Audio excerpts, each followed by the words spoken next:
Welcome to the Forward Marketing Podcast, the podcast that covers internet marketing strategies and leadership tactics to move your business forward. With your host, Joshua Jarvis. Hey, and welcome back to the Forward Marketing Podcast. That's the number 4, RD Marketing. You can catch us online at forwardmarketing.com/podcast, and there you'll find all the show notes for the previous episodes, including my favorite episode about growth marketing. You'll also find the most recent episodes in the last few weeks, including the business side of metrics. Sort of we talk about sort of like some key metrics that every business owner should know. So it gets a little technical, but it's also something that every business owner should know. We also go into, and then in another episode, we went into the 4 keys that Netflix can teach business owners that maybe you haven't thought of. And all of these episodes, so from the growth hacking episode to now, are really good ones to go back and review, especially in light of our guest today. So we have an interview today. I'm very excited about that. So it should be no surprise that if I got excited about growth hacking, that we would probably get some growth hackers to come on. And if you remember that episode about growth hacking essentially is sort of using things or seeing things in a way to grow the business that maybe it's like, so they're so focused on growth, but they also have this thought about using tools or technology in a way that maybe it wasn't intended to be used in order to grow the business. So, and often that means at a reduced cost overall. Like, it still costs money, especially if you're hiring a growth hacker, but it is just a different way to do it, and it also tends to be with some speed behind it. So I thought instead of me going on and on about another growth hacking episode, I would actually bring on a very experienced guest in this industry. And so this is going to be an interview with Mostafa El-Bermawy. Mostafa is a seasoned software as a service, or SaaS, and e-commerce growth hacker. So he knows how to grow businesses that can scale very quickly. And over the last 9 years, Mostafa has helped brands such as American Express, P&G, and Ford refine their growth marketing strategies and tactics. And that is exactly the reason why he is on our episode today. I wanted to bring in kind of a heavy hitter in the growth hacking space. And he's also not just a sort of growth hacker consultant, but also a business owner. So after running a successful web development and SEO business similar to what we've got, out of college, he decided to mix his technical and analytical skills with a passion for the marketing. So he put it all together, and so he's a regular contributor for the BBC, and his writings appeared in publications including Wired and Fortune. So this is amazing. And he currently lives in New York, and he shares with me. What's funny is I don't know if I was if we mentioned it or not, but he shares with me this desire of sort of breaking out of the New York lifestyle and sort of living a little bit more relaxed. And it's almost funny, like we almost wanted to trade places when we were talking outside of the interview. Like, I wanted to go into the busy lifestyle of New York, and he wanted to come to the laid back one of Georgia. So anyway, this is one of my favorite. Well, actually, all the interviews are my favorite interviews, but this is definitely one of my favorite episodes. Just being able to sort of network and talk to someone that hasn't just done small business, but has also helped companies like American Express and Ford and all that. So he's got a wealth of knowledge. So you would do well to listen to what Mostafa has to say. So without me rambling on, here is the interview.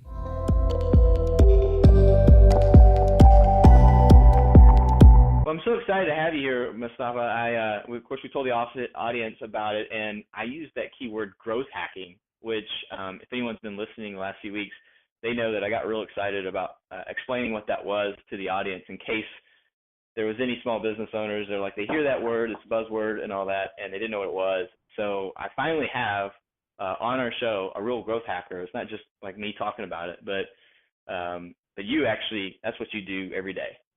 So why don't you tell the audience a little bit about yourself, and how did you get started? It basically started with back in college. I started running my own diff shop. I went to school. I was studying archaeology and history, and got into the whole internet thing and decided to teach myself how to code. And then I started running a diff shop. And then more or less, you can say a coder turned marketer. I started getting a lot of requests and business for mostly around marketing from small businesses and less around actually developing websites. Maybe this was kind of like my core strength back then. So yeah, and this is how the whole thing started. I just focused more and more on marketing, and having the development and design background, and a little bit of analytical perspective and approach to marketing. Kind of this has provided the recipe of being a growth hacker, as we kind of like describe that nowadays. It's really like a marketer that is has the background on understand the tools and web authoring and how the web actually works in terms of the actual coding dynamics of that. And then there's like the data analytics part, and of course the marketing component, and branding, messaging, and positioning and content. So like these three elements kind of makes someone more or less a growth hacker, and the rest is more or less a framework on what you're working on, regardless of the product. So in SaaS, you have to kind of connect it with the product, et cetera, et cetera.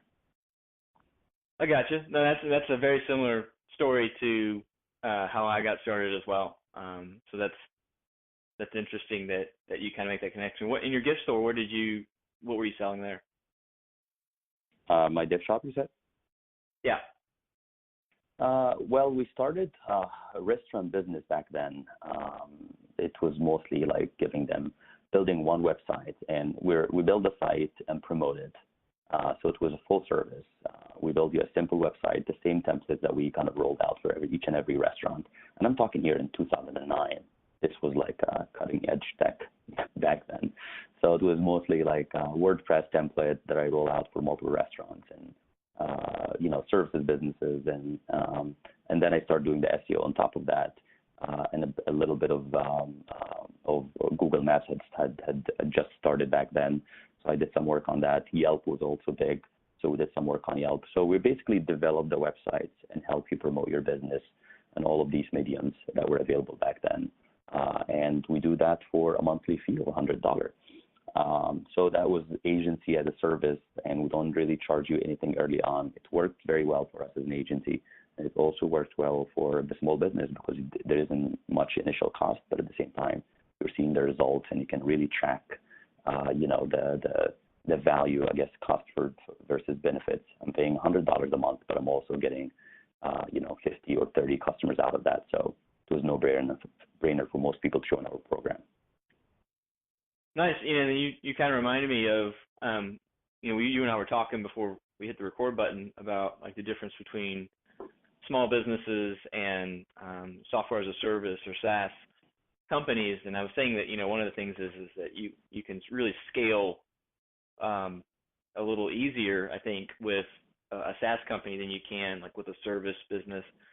And you just kind of mentioned something else, so that's also like that was kind of like the pro, right? That was pro SaaS. But if you, I think based on what you just were saying, like almost seems like a little bit of a loss leader for a lot of these companies. Like you had to develop the tech, you had to develop the website and all that, and then you're charging $100 a month for initially all your time and effort that you don't get back. I mean, am I understanding that correctly? Like that's for the listeners that are listening that have a business, I mean that they don't get sort of starry-eyed and see the grass is greener on the SaaS side, that there's a lot of sort of upfront work sort of for free before they ever reach profitability. Yeah, you're absolutely right, Josh, on this. You have a lot of initial costs, but then the runway or the lifetime value of these customers. Some of these customers stay and I'm talking here about SaaS, not just the agency. It depends on your product, but some customers stay longer than a year. So your lifetime value is X that you're taking per month multiplied by that year. So, and a lot of the time your initial cost is a lot higher than just 1 month subscription or 2 or 3.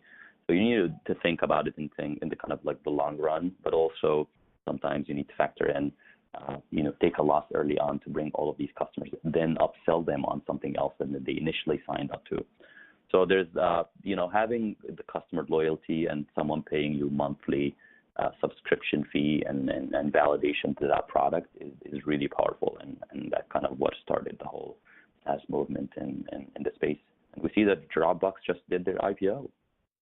So another big SaaS company going public.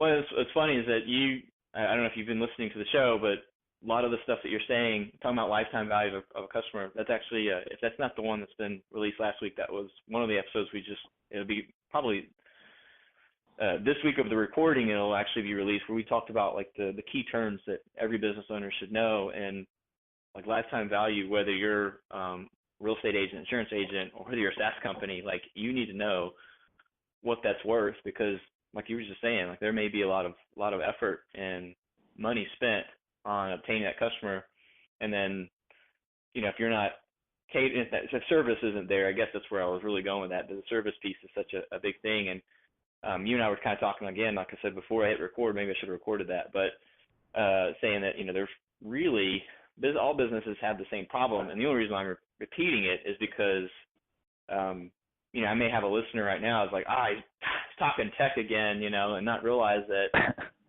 every business has to generate leads, every business has to convert customers, every business has to service those customers, and it doesn't matter whether it's a company like a Facebook or Dropbox or a real estate agent or even an Uber driver to some extent, that any of these people all have that same sort of challenge, if you will. Absolutely, you're definitely right. Lifetime value is a key metric to run really like any business efficiently. I would actually add to that CAC, or cost to acquire customers. It's like when you think about your lifetime value, you think how much it costs to acquire the customers that provide that lifetime value. So these two metrics is really like how I think about every single marketing campaign I run. How much I'm going to spend to acquire that customers, and how much I'm going to get back. Yeah, that's so funny. Like I said, that literally is the conversation I have in another episode. So thank you. So anyone's listening, it'll probably be an episode previous to this that you can go back and look at. I think it's called the key metrics that every business owner needs to know. But you just threw me a softball and you didn't even know it. So well, I wanted us to spend a little bit of time there because I was going to ask you some lead generation tactics. That's one of the main reasons people listen to the show. But I didn't want them to have this sort of bias if you were to say give us a highly technical lead generation tactic that they kind of would tune out and not realize that there's a lot of value in. Like I've heard stuff for like the Dropbox story is amazing.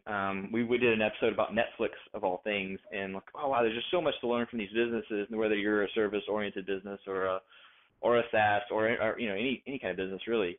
But so what's one thing that and we may go through more than one, but what's one thing that our audience really could do to start generating business for themselves, or they should be doing? Yeah, absolutely. I was actually I have this one maybe like I would say high tech tactic in mind, but I also have the one that is low tech. So let's start with the low tech and then go to the high tech one. Good. So the low tech one is basically optimizing your Google Places and Google My Business account to appear first on every relevant search term to your business. So if you're in real estate, if you are in garage door business, whatever the business is, make sure that you have the listing first of all, and then make sure that you optimize that listing with reviews, responding to reviews, having the right descriptions, having enough images, and making sure that your listing is answering the intent of the searchers. And it's just when he comes to it, he's like, this has all the questions that I may have to kind of get to that business, which is how Google algorithm decides whether this listing should go up before that listing or the other. So making sure that you have a great user experience on your listing is key to ranking first. And of course, the volume of reviews and many other factors kind of go into that. But at the end, with modern SEO, it's really about the user experience that you provide on that listing and having the most useful, thorough information on the listing. So I feel like that's the low-tech one, and I hope most of you listening are already doing it. Right, and luckily we've got an episode where we talked about local SEO, and we kind of went over really like 101 basics, setting up, just going out and basically filling out the form, and then understanding what a NAF is, understanding what citations are on that. Do you have any specific tips around? So really like the way you worded that, setting up your your Google My Business page in a way that answers the user's intent. That was really good. Is there a way that maybe is a little bit more advanced? Say someone's listened to that episode, that they can, yeah, I hate it when I see people using like emojis on their name. Like that's not on your LLC. Don't use that. That's against terms of service. But is there some way that they could maybe get a little edge on their Google My Business page that maybe people haven't thought of? I think the keyword games are still valid nowadays, even though we know that usually Google is it's really like there's a much human relevancy, and we're relying now on Google's AI to decide on who's going to get the first ranking. But keywords are still relevant because keywords and tagging is how these machines work. So making sure that you have the proper and right keywords on your descriptions, ideally even on your business. If your business is, let's say Josh and Mostafa real estate or rental services, like having the business name or that your primary keywords in the title still actually works. And so making sure that you understand your primary keyword and injecting that primary keyword along the content, even in the image description, is something that still works. And that's I'm not saying here do a lot of keyword stuffing. I'm not saying do something that is going to impact the user experience. Again, user experience number one, and then SEO comes second to that. So I would say that now that you have this amazing user experience on your listing, you can inject some relevant keywords or secondary or primary keywords that you think your consumers will be searching for to find that business. So I feel like that's something that worked for me in the past, actually worked for me recently in one of my personal business listings, and I'm sure it will work for you as well. Yeah, absolutely. I've seen that as well. And one thing I hadn't thought of that it sounded like what you were saying was even with the images that you upload, paying attention to what you name the image. Don't let it be image underscore 945B. Let it be your business name plus a keyword. Yeah, let's say the name of the product, or if you are a doctor, say this is a clinic office. Just naming giving the details of what this is again, right. It's a good user experience, but also it catches a lot of the keywords. That's great. So you have a high tech one for us. I've been anxious since we started. He told me before the show, guys. He told me he had a high tech. He said we're gonna get really nerdy on this one. And I said, I can't wait. So there'll at least be one person in the audience, myself, that is excited about this. Yeah, this is more this is high tech marketing and less of high tech code type of I would say it's strategy, and it's more around content. And I wish I came up with it. Someone else did come up with it. This is, and I'm sure your audience, some of their savvy ones already know it. I'm sure you know it, Josh, already. It's the skyscraper technique, but for small businesses. So taking the skyscraper technique is simply when someone, let's say, search for the best hotels in New York City, where I am right now. So usually you're not going to get you're not going to get the W or Grand Hyatt or any big chain website going to come up to that. None of these websites will come. When you're searching for best, you're looking for a service that ranks multiple listings. So instead of positioning your website for saying best garage door services, instead of positioning your website as just the one garage door services, you can basically do a blog post where you list every single garage door service, including your competitors, and link to them while putting yourself number one. Google would definitely choose the piece that ranks, that has more thorough information. I know that there is conflict of interest here, and maybe the example is not the best, but you guys are getting the point, is that when you provide multiple listings, instead of just one, you have the most thorough, you answer the user intent, and at the same time, you basically, you're going to get the search volume because Google likes that. So this is the first part. The second part, you're going to find other people that have already done this. When you probably have some competitors or website that did 10 best garage door services in New York City.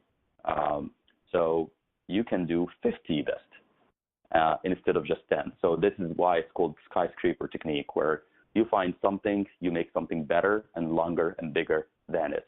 And that's it was actually started by Brian Dean and been really, really successful for me and my clients. Is that every time I see a piece of content, let's say I actually just did it on project management software for one of my clients, and if you search for Microsoft Project Alternatives or Asana Alternatives, the number 2 or number 1 listing is going to be mine, just because I listed all of the alternatives that people search for, and not just 10 or 9. All of my competitors are listing 10 and 9. I'm doing 23, 25. So I have the longest piece of content and the most thorough at the same time. Does that make sense? That's great. It makes it more shareable as well. People don't want to Exactly be searching for anything. They want to, like, oh wow, there's 23. Why would I look at the 10 when I've got 23 to go through? And especially if they want to, and if they want to pretend like they did research for someone else, which one are they going to send? They're going to share this with people, more so than they would where it's like one. Something you mentioned, this skyscraper technique. I think a lot of people, at least sometimes I'll talk to a lot of real estate agents, because that was my former career, and they'll listen to something like this and go, oh, that's not for me, whatever. I would never want to list all my real estate agent, competition. But one of the best blog posts I ever wrote was like the top neighborhoods in a certain area, and you could do the same thing on like an e-commerce store, the top products. And so you don't have to necessarily just use you don't have to use competitors. If you could just use your product list, you could use your knowledge base. What's the best city to move to for a real estate agent? What's the best insurance product? And you could go through a best list in any business and say, what's the best this? And chances are really good people are searching for that. What's the top this? What's the best this? And that's a great tactic. And I love one of the ones I had read on this tactic was that whatever number you use, make sure it's an odd number, because it's more likely to be clicked on. So I don't know if you've read that or not, but I don't know what it is about that. So it's crazy. Yeah. So we did an episode called the best blog titles, and that was where I did the research for that. And I was like, oh my goodness, that's crazy. Like, why would that makes no sense to me at all? Like, why would someone click on an odd number? But I guess it's true. So that's great. That's great. Do you have anything else for us? Maybe a little nugget that you were not thinking you were going to share, but you're like, you got it out of me, Josh. Is there anything else I can extract from you today? No, I think this is it. The second one is requires a lot of work, but I again, as you said, I suggest looking at categories, looking not directly at just competitors and what you do. Just start crank out 5, 6, 7 different blog posts with the same exact approach, and give it a month, and then come back and share the results with us. Yeah, that would be great. That's actually a great thing. The other thing you can do is, because you mentioned competitors, which you could totally do this. I think you can do it in a way that's honest. But the other thing you could do is ancillary businesses that send you referrals. So there's a lot of businesses out there that send referrals to one another, particularly in the service industry. Like financial planners can send businesses to real estate agents and so forth. So you could look at that as well. So if you're struggling with some ideas, you can go on the show notes page at forwardmarketing.com/podcast, pull this podcast, and start making comments on there, and I'll come in and comment as well, help you brainstorm, because this is a great technique, and this is part of the. And I don't know if you heard our Future Proof Marketing podcast, but I really feel like these business owners can be a voice. I mean, you could put video along with this content. I mean, there could be all kinds of things that you do with just this one tip. So absolutely. I kind of want to switch gears a little bit, Mostafa, and ask you, I told you before that this is one of my favorite questions, and this is, it comes from that idea of if you had that one lunch with that one person, what's the one question you might ask them? What's the one piece of wisdom that you could give someone? So what's the biggest mistake? That's usually where I've learned. Now, you could have a success that taught you a lot, but I find that in my life that when I just fail and I fail miserably, I learn so much from it. And so that's where this question's kind of coming from. But what's the biggest mistake? What's the biggest thing you've learned in your years of business? Well, one of the, I guess, biggest mistakes. Well, I would call it big mistake. I've done a lot of mistakes, I guess. Where to be good at what you do, you have to do a lot of mistakes. But this is a big one. I think 3-4 years ago, I had a chance to take a free complete course in data science by one of the best people here in New York City, and I didn't have the time to do it. It was again paid by my company, and it was free. It's one of the best people. There weren't many people that are good at this in that domain, especially in the marketing space. And I didn't take the course, and it's one of my biggest regrets. Now I have to use Udemy and all the other online learning tools and to kind of like, brush up on the topic and learn more about predictive analytics and how that is impacting marketing as we know it. But now again, I'm paying for the mistake that I did 3-4 years ago, where I could have been probably in a different place in learning about that. But again, it's never too late to learn, but I find this to be a big mistake because every time I have a chance to learn something, especially from the best people at it, I should definitely be taking that chance. And I see that as a big mistake. Well, I mean, I could go both ways with you on this one and try to counsel you to make you feel better about it. But I think the reality of it is, right, anytime we, particularly we miss out on an opportunity to grow ourselves, particularly, that a lot of times we feel like we're too busy to do that, and yet I consistently see the top performers are the ones that are investing the most in themselves.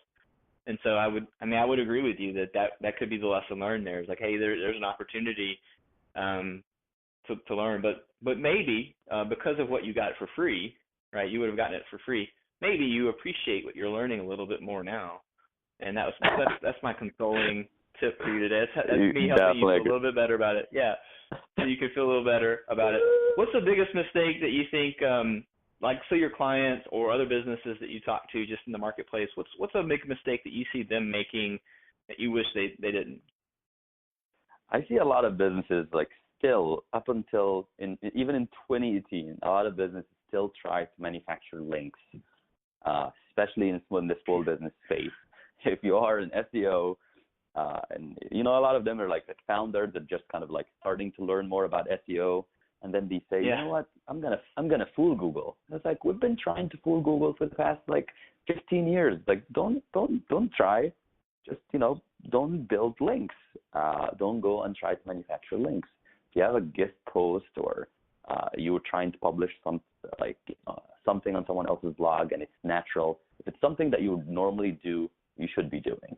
If it's not natural, don't try to do link building. And I'm sure for your audience who are SEO savvy would know what I'm talking about. For those who don't, link building is, and getting referral links to your website is how Google determines your popularity on the internet, and it's an important factor, or the most important factor in ranking in SEO.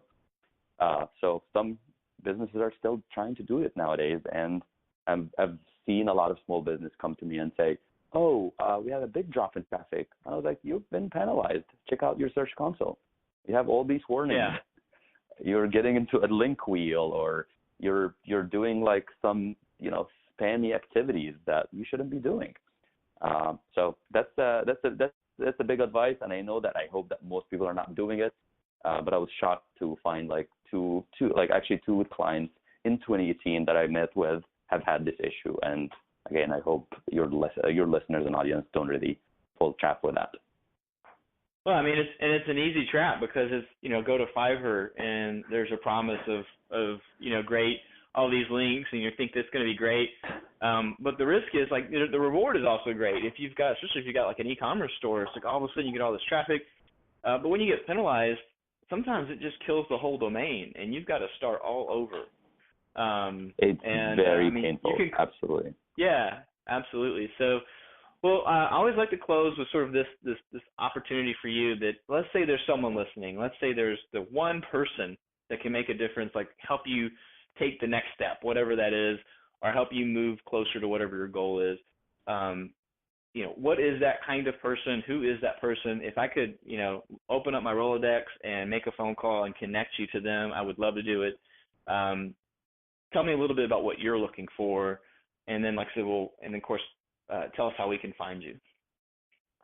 Well, we're looking for early stage startups that are struggling with growth. We have I'm working on a 6-month hyper growth program where basically you work with us and we guarantee promise that we will grow your traffic and leads by percentage above 200%. So for early stage startups. And I know that we're not saying guarantee here as money for pay per play type of deal, but really we've worked some of the most popular and the sexiest VC-backed startups here in New York City with this program, and it's worked for them. And I'm sure that we're able to provide 500 and 600% increase in marketing qualified leads for them. We'll be able to do it for others as well. So this is like, again, early stage startups in the SaaS business, to come and maybe like we do some testing with this program with them. We're happy to do it. And for customers or for anyone that wants to connect with me, whether potential customers or not, they can find me at Mostafa, Mostafa at Berma, BERMA.com, CO. So that's and we'll put that in the show notes as well. Yeah, and if people have any questions, like we're always happy to help. Like this is something that we're, I know early stage startups and small business, a lot of the time it's just some questions and how can I do this myself? I'm always happy to help with that as well. And someday you will grow and come and ask us to do it for you. Nice. Is there a particular genre or niche of SaaS company or startup company that you just really knock it out of the park for? Yeah. Again, I think most B2B SaaS companies, it's really like this is our specialty, and we work a little bit with e-commerce companies, but in the SaaS space, we've had some tremendous success with Workzone, okay. with Harbor, and many other clients as well. And this is our area of expertise. Nice. Okay. I wasn't sure if there was project management software or security. I've got a few people that are in the security industry that I know listen to the show that have absolutely, yeah. security SaaS, so that's the big thing right now. So yeah, B2B SaaS. Yeah, B2B SaaS, we guarantee that we're going to kill it. Nice.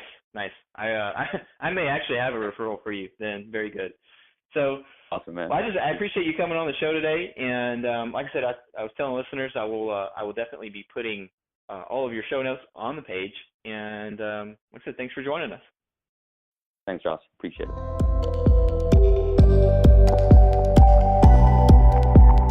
Wow. What did you guys think of that?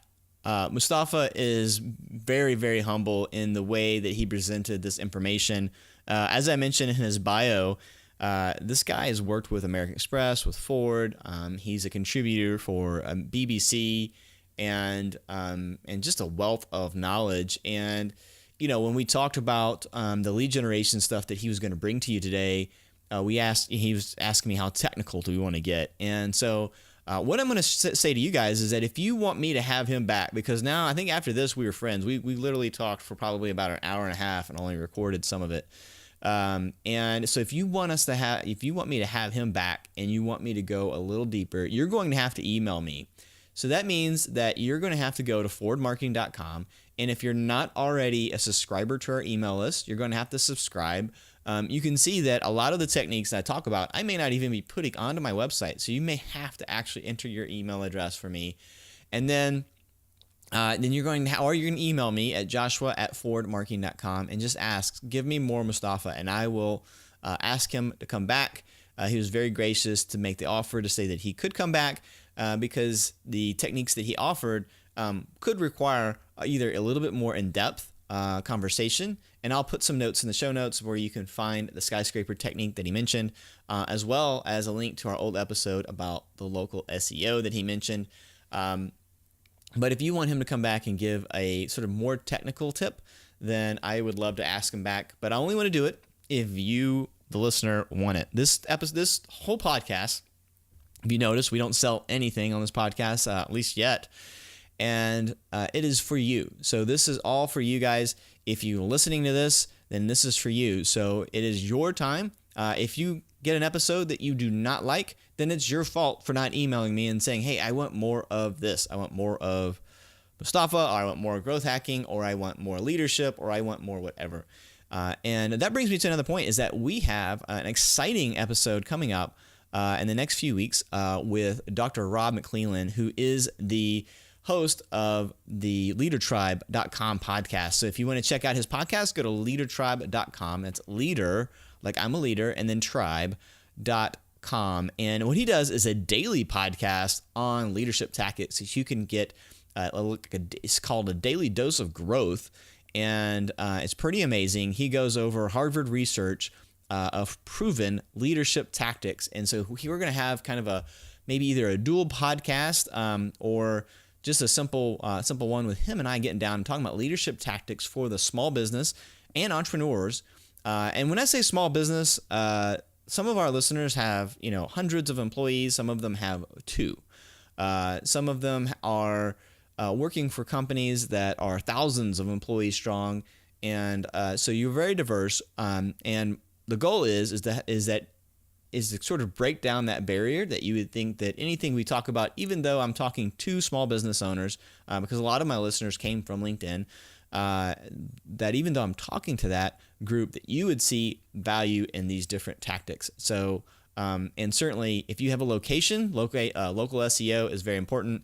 And if you have any interest at all in ranking on SEO, the best plus keyword skyscraper strategy is definitely a good one. So anyway, that concludes our episode for today. I thank you so much for listening. If we've added any ounce of any value at all to your life, would you mind going over to iTunes and give us a good rating, and also share this with your friends? Again, if there's anything you want me to cover as far as marketing and growing your business, please email me at joshua@forwardmarketing.com. And I look forward to talking to you guys next week.